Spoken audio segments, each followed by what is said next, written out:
വാർത്തയിലേക്ക് വിശദമായി. സംസ്ഥാനത്ത് താപനില മുന്നറിയിപ്പ് തുടരുന്നു. 12 ജില്ലകളിൽ യെല്ലോ അലർട്ടാണ്. പാലക്കാട് ചൂട് 40 ഡിഗ്രി കടന്നേക്കുമെന്നാണ് മുന്നറിയിപ്പ്. പകൽ സമയത്ത് പുറത്തിറങ്ങുന്നവർ ജാഗ്രത പാലിക്കണമെന്ന് ആരോഗ്യവകുപ്പ് മുന്നറിയിപ്പ് നൽകി. ഓരോ ദിവസവും രേഖപ്പെടുത്തുന്ന ഉയർന്നതും താഴ്ന്നതുമായ താപനില, അതിൽ താഴ്ന്നു നിൽക്കുന്ന താപനില തന്നെ തുടക്കം തൊട്ട് തന്നെ ഉയർന്നു നിൽക്കുന്നു. അതാണിപ്പോൾ പ്രധാനമായും ഈ ഒരു ചൂട്, അസഹനീയമായ ചൂടിന് കാരണം. നമുക്ക് എടുത്താൽ നോക്കാം, ഒരു 8 മണി 8:30 കൂടി തന്നെ നമുക്ക് വലിയ രീതിയിൽ ചൂട് അനുഭവപ്പെടുന്ന ഒരു സാഹചര്യമുണ്ട്.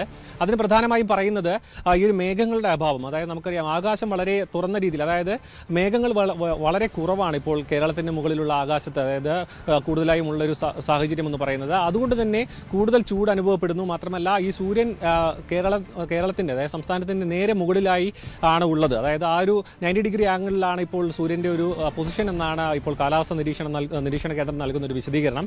അതിനൊപ്പം തന്നെ ഈ ഒരു എൽ നിനോ പ്രതിഭാസവും ചൂടിന് വളരെ പ്രധാനപ്പെട്ട ഒരു കാരണമായി പറയുന്നു. ഇതിനൊപ്പം തന്നെ നമ്മൾ കൂട്ടി വായിക്കേണ്ടത് വേനൽ മഴ ഇത്തവണ വളരെ കുറവാണ്. അത് വലിയ രീതിയിൽ ഈ ഒരു ചൂടിന് കാരണമാകുന്നുണ്ട്. അതുപോലെ തന്നെ ഇപ്പോൾ ഡയറക്ടർ പ്രതികരിച്ചതുപോലെ തന്നെ കഴിഞ്ഞ വർഷം ചൂട് കുറവായിരുന്നു. ഇത്തവണ വളരെ പെട്ടെന്ന്, അതായത് ഫെബ്രുവരി സമയത്തടക്കം ചെറിയ ആശ്വാസമുള്ളൊരു കാലാവസ്ഥയായിരുന്നു, ചെറിയ തണുപ്പും അടക്കമുണ്ട്. അതിൽ നിന്ന് പെട്ടെന്ന് ഒരു ചൂടിലേക്ക്, അതായത് വളരെ പെട്ടെന്നായിരുന്നു വേനൽക്കാലത്തിലേക്ക് ഒരു മാറ്റം ഉണ്ടായത്. അതുതന്നെ വലിയ രീതിയിൽ ബുദ്ധിമുട്ടുണ്ടാക്കിയിട്ടുണ്ട്.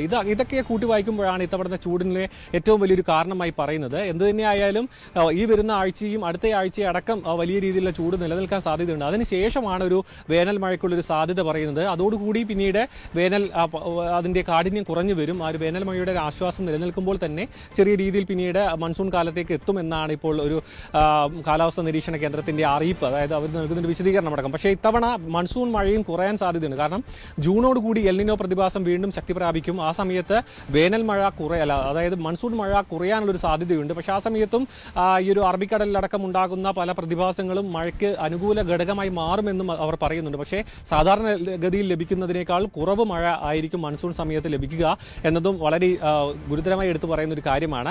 എന്ത് തന്നെയായാലും ഇത്, അതായത് 37 ഡിഗ്രിയും 39 ഡിഗ്രിയുമാണ് കൊല്ലം പോലെയുള്ള പല മേഖലയിലും അനുഭവപ്പെടുന്നത്. പാലക്കാട് ജില്ലയുടെ കണക്ക് നോക്കുകയാണെന്നുണ്ടെങ്കിൽ 40 ഡിഗ്രി സെൽഷ്യസ് ആണ്. ഇതിൽ കാലാവസ്ഥാ നിരീക്ഷണ കേന്ദ്രം നൽകുന്ന ഡിഗ്രി സെൽഷ്യസിനേക്കാൾ കൂടുതലായിരിക്കും നമുക്ക് പൊതുജനങ്ങൾക്ക് അനുഭവവേദ്യമാകുന്ന ചൂട് എന്ന് പറയുന്നത്.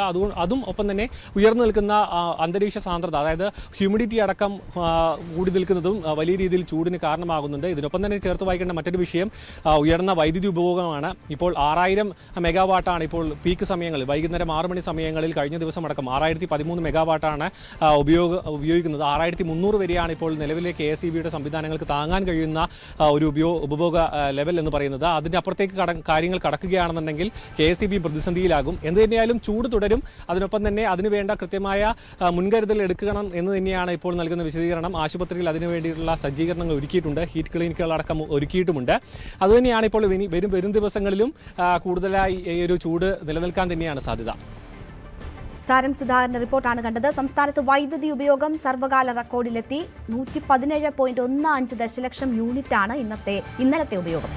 ചരിത്രത്തിലെ ഏറ്റവും ഉയർന്ന പ്രതിദിന ഉപയോഗ നിരക്കാണിത്. വൈകുന്നേരത്തെ വൈദ്യുതി ആവശ്യകതയിലും റെക്കോർഡാണ് രേഖപ്പെടുത്തിയത്. സംസ്ഥാനത്ത് ലോഡ് ഷെഡിങ്ങിനുള്ള സാഹചര്യമുണ്ടെന്നും ഇത് ഒഴിവാക്കാൻ ശ്രമം തുടങ്ങിയതായും അധികൃതർ പറയുന്നു.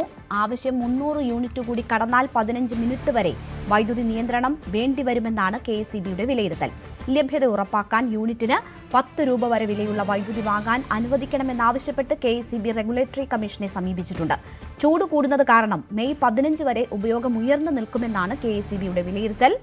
ഡാമുകളിൽ സംഭരണശേഷിയുടെ 37% താഴെ അളവിലാണ് വെള്ളം ഇപ്പോഴുള്ളത്.